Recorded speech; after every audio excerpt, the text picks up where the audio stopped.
Coming in at number 10 is 2020's No Ceilings 3. You know how for around the past 3 years, Wheezy Front Door Baby has just been spazzing on features? No Ceilings 3 is literally just a mixtape of Wayne going absolutely mental on some of the best beats from that year. Lamar sees Wayne rapping over Jay-Z's Takeover instrumental, and even though Takeover is a classic Jay-Z song, I genuinely prefer Wayne's more auto-tune delivery over Hov's. Commodore Carson's showed that Wayne can pretty much sound good over anything, well, except for rock beats, but we don't talk about those, as he raps over a drill beat. BB King Freestyle has a fantastic Drake verse and a solid verse from Wayne. And we also got a collaboration that people have been asking for years on Out West, which features Young Thug. The only flaws with the mixtape is that its subject matter is extremely repetitive for its length, and also DJ Khaled screaming before and after every song is extremely annoying. At number 9 is The Drought Is Over 2. This mixtape is severely underrated and overlooked due to the mixtape that follows it, and don't worry, we'll be talking about that mixtape a little later.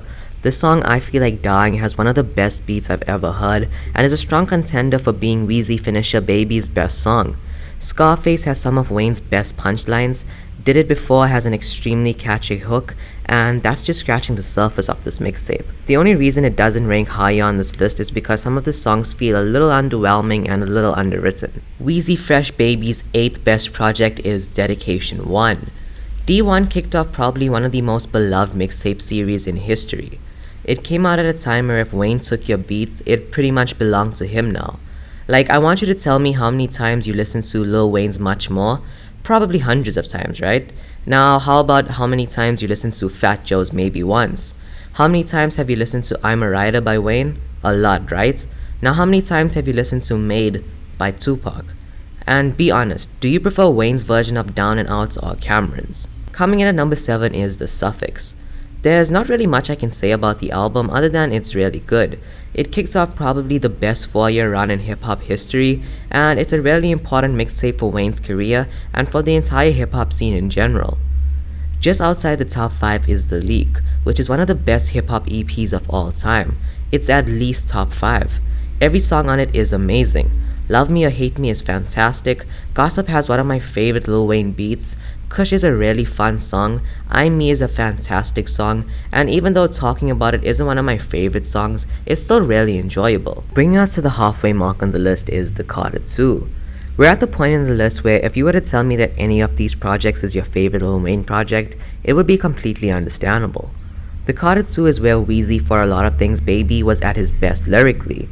Some might argue that right now Wayne is at his best lyrically, but I feel like even though Wayne's rapping is good now, a lot of what makes his verses memorable is his delivery, whereas here it was pretty much all about Wayne's rapping.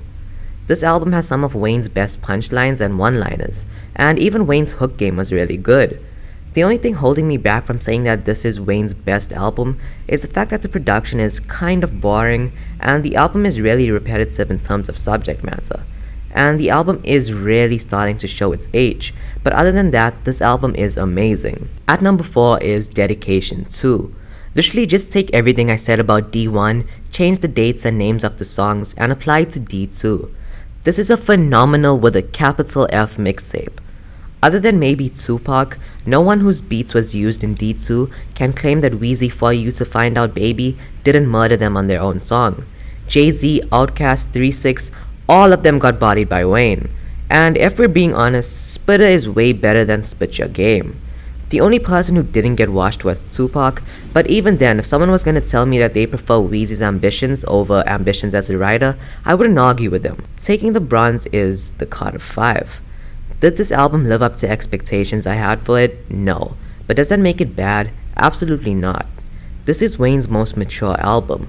A large criticism of Wayne in the 2010s was how his music lacked substance and how all of his lyrics just became extremely perverted, and Wayne's subject matter had always revolved around that, but Wayne was doing it to the points of self-parody on mixtapes such as D6 and Sorry for the Waits. The Carter 5 saw Wayne become a little more introspective and tackle a little heavier subject matter in a way that didn't seem out of character and corny. And even songs that weren't as heavy with their subject matter, they were still really good. The album does have some mediocre songs and doesn't need to be an hour and a half long, but I still think it's amazing, and personally I was just happy that I even got to listen to this album, as everyone just assumed it was gonna be another Detox or Good Ass Job. At number 2 is The Drought 3.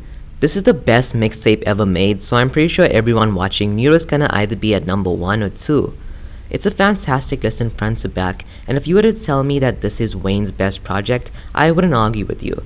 And when I actually did a first draft of this list, The Drought 3 was originally at number 1, but after giving it a little bit more thought and revisiting Weezy Fornicate's Baby's catalog, the number 1 spot can only go to The Carter 3.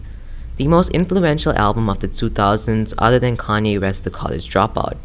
The album birthed an entire generation of rappers. Wayne's rapping wasn't as strong as it was on D2, The Drought 3, or The Carter 2, but it was still really good.